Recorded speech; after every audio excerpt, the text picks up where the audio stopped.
I'm going to be talking about things like group karma, the dangers of competing with people, or seeking external validation or reward too much.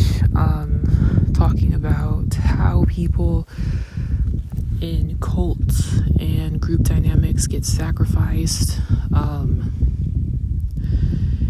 And I'm talking about the dangers of letting people talk you into things. I feel like at best, a lot of times when people talk you into things, they're really just bringing out a side of you and validating it. A side of you that you have never been accepted for. And so, like, sometimes when people validate something for you that you have restricted yourself from and limited yourself from because of shame, of personal shame or whatever, if you have to rely on that person to validate that you're allowed to do something in their presence because they're not shaming you for it as heavily as you are, you, in many ways, you're giving your power away to them. And I'm thinking about a lot of things today about how we give our power away to people and how it just spirals out of control and leads to total chaos and eventual, like, death.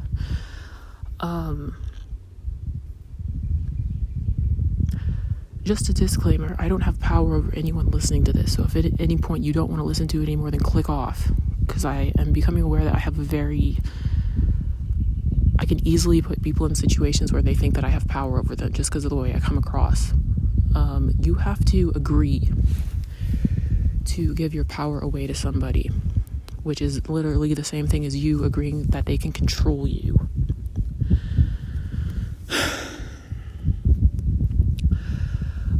But a lot of the times, if we had never given our power away before and somebody walked up to us as an adult and they put us in a situation where they want us to give our power to them, it would seem so ridiculous and so insulting if we'd never experienced it before that we would just, like, completely ignore them like they're just crazy. But a lot of people get into this habit of having their personal power,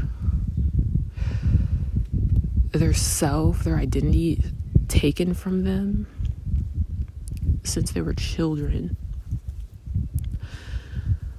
So if you get born into a family that already has a ton of accumulated generational trauma, all kinds of power dynamics embedded in the family, God forbid they're religious, aka you giving your power away to some entity that you worship as a god, if you were born into organized religion or a certain belief system that you didn't get to choose for yourself, that's a form of giving your power away too. It's like acting like there is some cosmic force outside of you that controls you and that it also doesn't exist within you.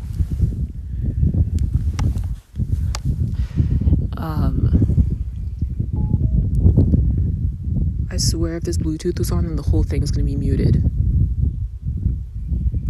I swear. So all the little stuff I'm saying right now is leading into this whole big pattern that I noticed of how people who are born into highly controlled, highly repressive family systems that are ridden with power dynamics, and people who are also born into religion or very tribal communities, where you have to believe that some force outside you is more powerful than you.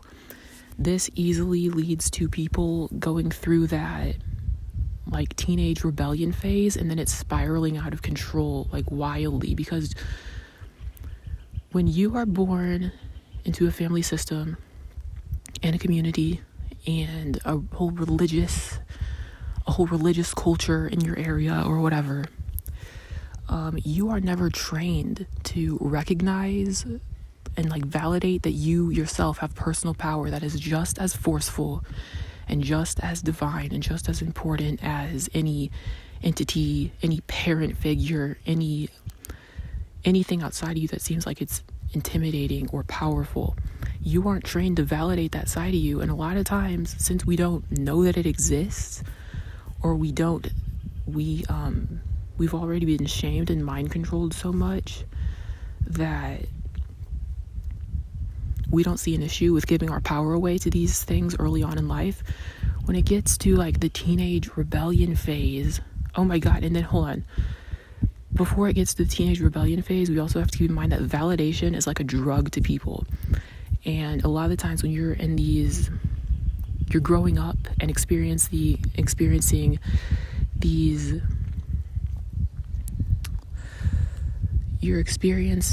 these things of, you're learning what good and bad is, what reward and punishment is, what shame and pride is.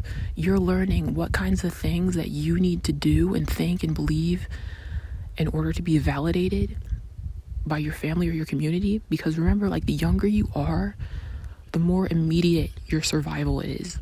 So since your survival is so immediate, you are more dependent and you're more helpless and you're more likely to conform to whatever the existing status quo in your community or your family already is. And we learn that following the status quo and doing things that validate the status quo are good, and they're seen as you being a good person. And if you do things that deviate from the status quo that already exists, then you will feel shame and you will feel like a bad person, and you'll develop a very secretive side, and you'll also develop a lot of complexities in your personality development. And so all this, and then I always feel like religion's like an afterthought because I already outgrew religion. And then on top of this, if you are in a family system that is religious or your community is religious, there's always this notion of like cosmic punishment, which is terrifying because we're taught that we're like meek and tiny and like powerless compared to like this grand, omnipresent cosmic force that they call God, which of course is depicted as a man, and especially in Western cultures. So in a minute I'm going to get into how all of this stuff, all these like steps that lead up to people's teenage rebellion phase, it's all like preparing a lot of people in many ways to be initiated into cults or like very dangerous power dynamic relationships as they get older, and selling their soul in all kinds of different ways.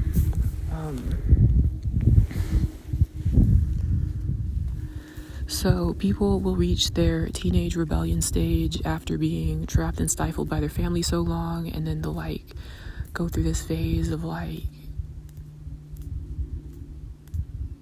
starting compulsive behavior, because the whole time somebody is rebelling against their upbringing when they're a teenager. I feel like everyone does this. Like, I studied psychology, and like it seems like everyone goes through a teenage rebellion phase compared to like the restrictiveness of their childhood. It's kind of like a coming of age milestone that a lot of people, like everyone, experiences.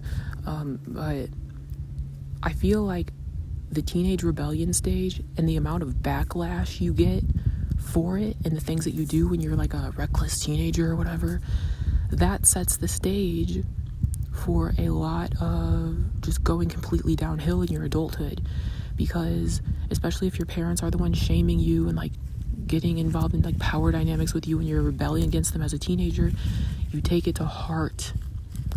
You take their judgments, their actions and retaliation to you to heart. You take the fact that you are breaking from the very limited identity you had as a child because you were desperately seeking validation, because your survival depended on it as a child. As you break from that as a teenager while you're rebelling and doing things like experiencing like sex or drugs or parties or like reckless living, this is where like compulsive self-destructive behavior that leads a lot of adults into complete destruction really takes root, because when you are ashamed of something, so like if you grew up being like a good child and you got praised for doing everything your parents said was good and your society said was good, when you reach the teenage stage where you're rebelling against it, you'll automatically feel a lot of shame. And when we're ashamed of something, or we're ashamed about ourselves or whatever it is, we become compulsive and repetitive, and we become obsessed with things. Like if you're ashamed of something, you're more likely to keep it secret, or you're more likely to just be wild and like all out there with it. You can't like be like really regulated with it. So a lot of people develop tendencies like later on in life becoming sex addicts or drug addicts or like alcoholics, or like they develop all kinds of vices. I feel like it really starts taking root in the teenage rebellion stage, where we are ashamed that we are rebelling against our families who raised us, but we're also desperate for release from the very limited way we were living. And then shame eats away at your sense of identity and your sense of dignity and self-worth.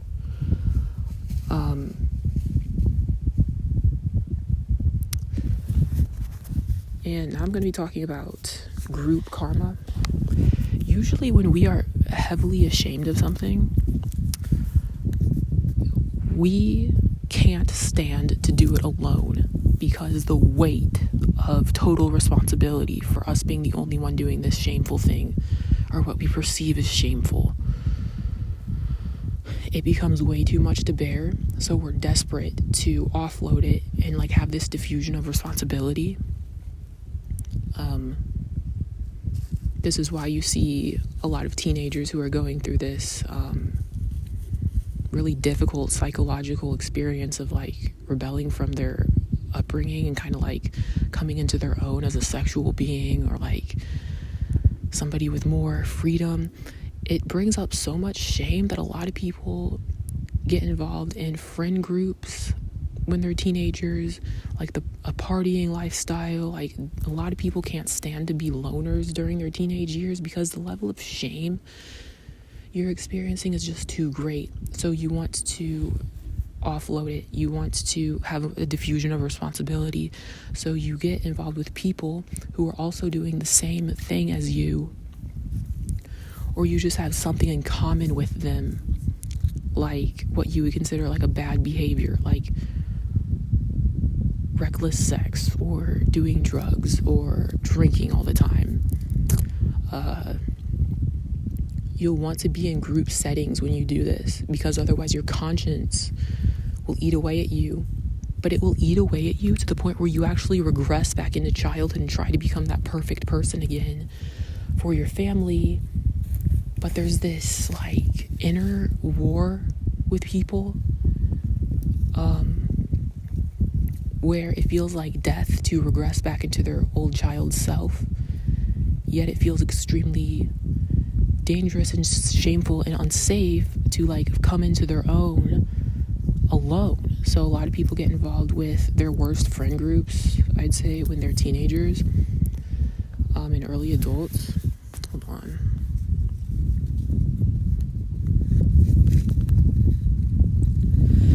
And I've heard several people who are older than me tell me variations of the same thing that I've just now compiled into one like streamlined piece of wisdom. My older cousin actually got hit by a car and died yesterday, and she was involved in, she like lived out the manifestation of the dark side of all this stuff that I'm talking about, even though like her life story wasn't like exactly the thing that I'm like talking about now. Anyway, so like group karma is a thing. Things that you would do in groups that you would not do alone create an extremely scary experience, because you become codependent on a group in order to validate you for doing a certain thing that you would not do alone.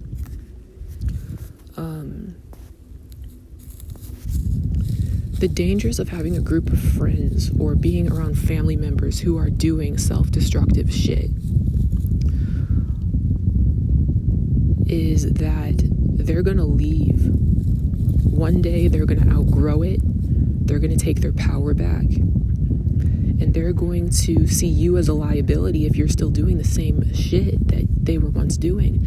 And what happens when they leave and they take themselves out of the equation? The energy that was circulating around the group of you guys, all the things that you got away with because you were in a group and there was a diffusion of responsibility, as every person leaves, the weight of that energy, the share, the piece of the pie that you all were once like equally feeling, is now you have to take on more of that energy. You have to take on more of that karma yourself for as long as you are in that social cesspool. And as more people leave, imagine like say there was like 15 of you at one point, and then like little by little people like have these awakenings, their future is calling to them, like they're feeling like they got to move on to the next stage of life.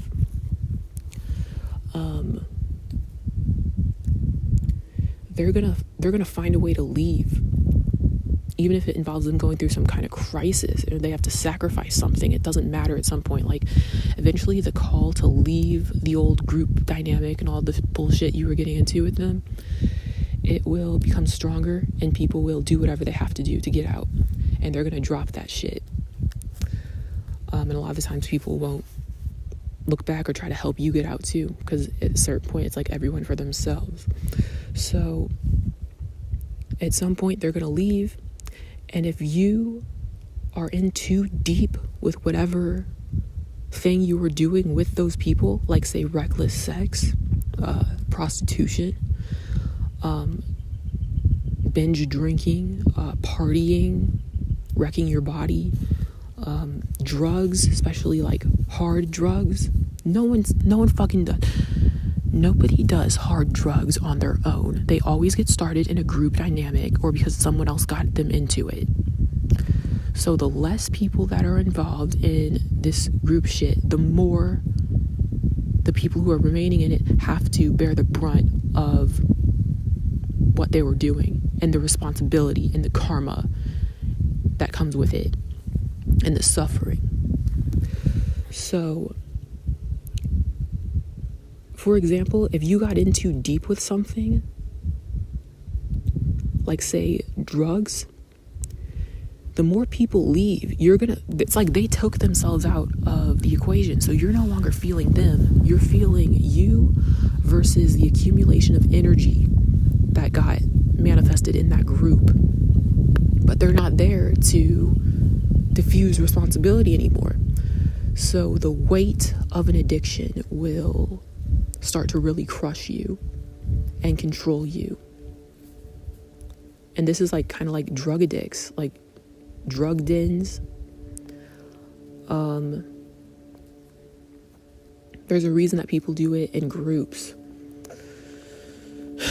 So if you're in too deep, like say you're actually like truly physically, chemically dependent on a drug now, and you can't do what everyone else just did and like just get off it through sheer willpower or through like whatever. Say you're in way too deep with it.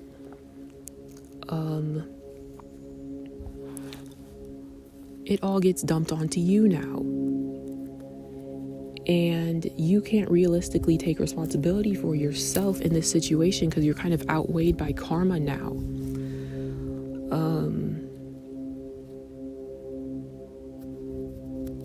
And you can't do what everyone else did. You can't renounce the activity that you guys were once involved in. And yeah, it comes down all onto you. And I feel like this is why people then try to go look for new young people to recruit. They say misery loves company. Like there's always some kind of level of truth to these like cliche quotes that I hear all the time. But misery does love company. So at some point when your original group has like faded away, your pain and desperation to like get back into moderation and to like not have this thing be crushing you anymore because you can't get out because you're too deep in, you will then try to recruit other people, new people, and you won't necessarily even care that much that you are corrupting them. This is why older people will get younger people to do things like try drugs or start partying or drinking or like try to act like it's not that bad, when it's really because they need a new group. They need more people in the pool so that not everyone has to like take on as much karma individually because it would kill them. So yeah, you get the idea. I feel like this is why cults also are so desperate to initiate people sometimes, and family karma, like family traditions are so desperate to carry themselves on, because I feel like this is why the older generation does things like push religion onto younger people so much, even though it's incredibly destructive to most people. And they'll glorify it and act like it's not that big of a deal, or it's bad, or I mean, they'll glorify it and act like it's such a huge deal and it's good. Because they, in their old age, they can't bear how religion has controlled them and shrunk them and eaten away at them and made them just full of fear and hate. And it took their life away in many ways. Religion is a drug in many ways.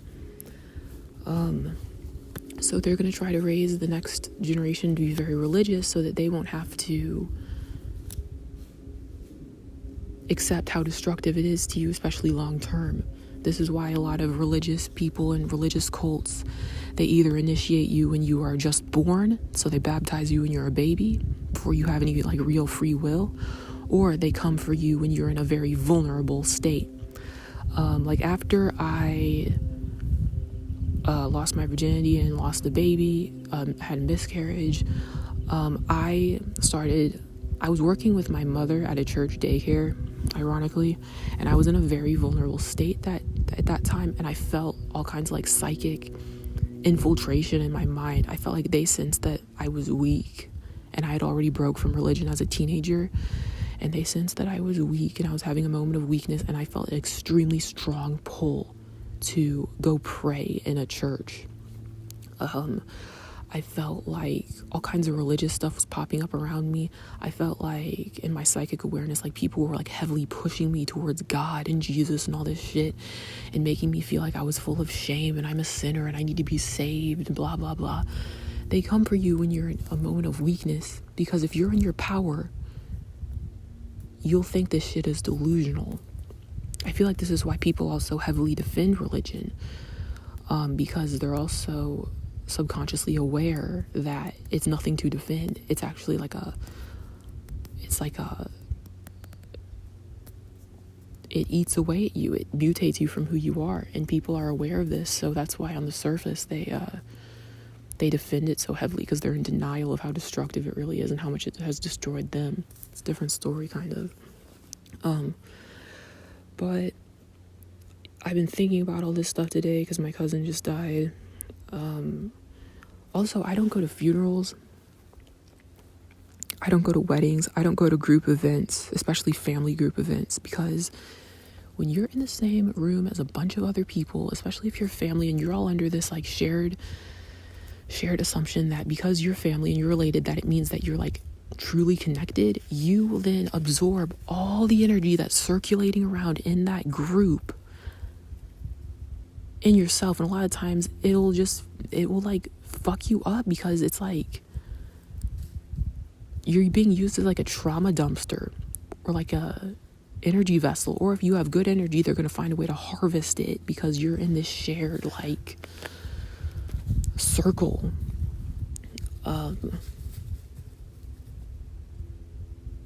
Yeah. I feel like also fear of not fitting in and peer pressure, it kind of warps our mind, and it's another way that we give our power away. Like, everything, you can do the same thing as everybody else, but you're still doing it in your own way. You're still doing it with your own spirit.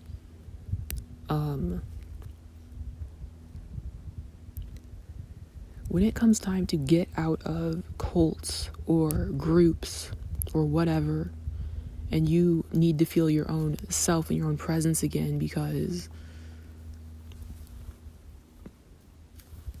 you're at that point, you have to have stuff that you do just for yourself. You have to start doing activities that only you do, that nobody else in this group does. And you have to do them like regularly, to the point where the stuff that you do for yourself and your own power and your own presence outweighs the grip that this group and their karma and their energy had on you. And it is so fucking complex, because humans, on a primal level, we are wired to be part of tribes. Like, if you look at all of human evolution in history, nobody survives outside of a tribe. Nobody survives outside of a community. And it's just recently that we're even having these movements like independence and living away from your family. Like, we have to keep in mind that a lot, like, almost, I think all of humanity originated from these areas in like Asia. And if you look at Asian cultures, they're collectivistic. Several generations live with each other at once, and the younger generation usually goes out and works and starts families of their own so that they can provide for the existing family. It's a very tribal culture compared to the United States and like Western cultures, where things like individuality is encouraged, or like it's celebrated. I'm surprised no one's even walked by me yet. I forgot what I was saying, because I was just staring at this hawk.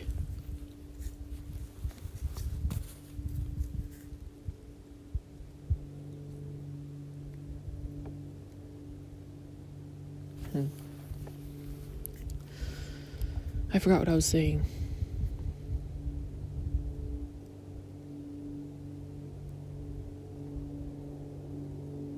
I feel like I said everything I need to say, and now I'm just kind of like adding on to it. Yeah, you have to have stuff that you do for yourself.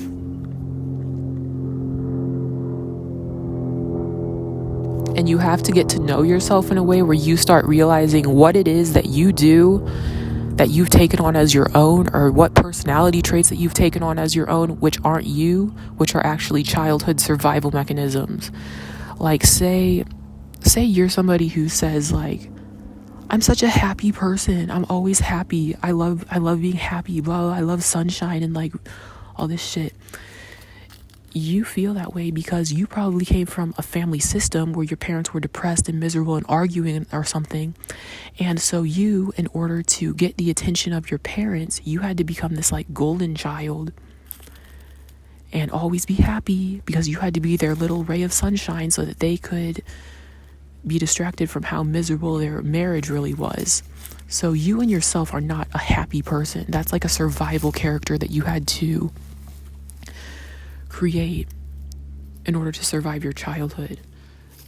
So when people are truly trying to be alone so that they can get out of some kind of shit that's eventually going to lead them into destruction, people need to get to know what is actually them and what is actually characters and false identities and false interests and all kinds of shit that they developed over the years so that they could fit in and get validation so that they could survive.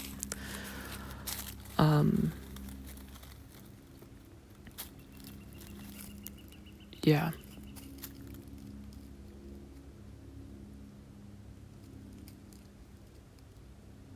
That's all I have to say.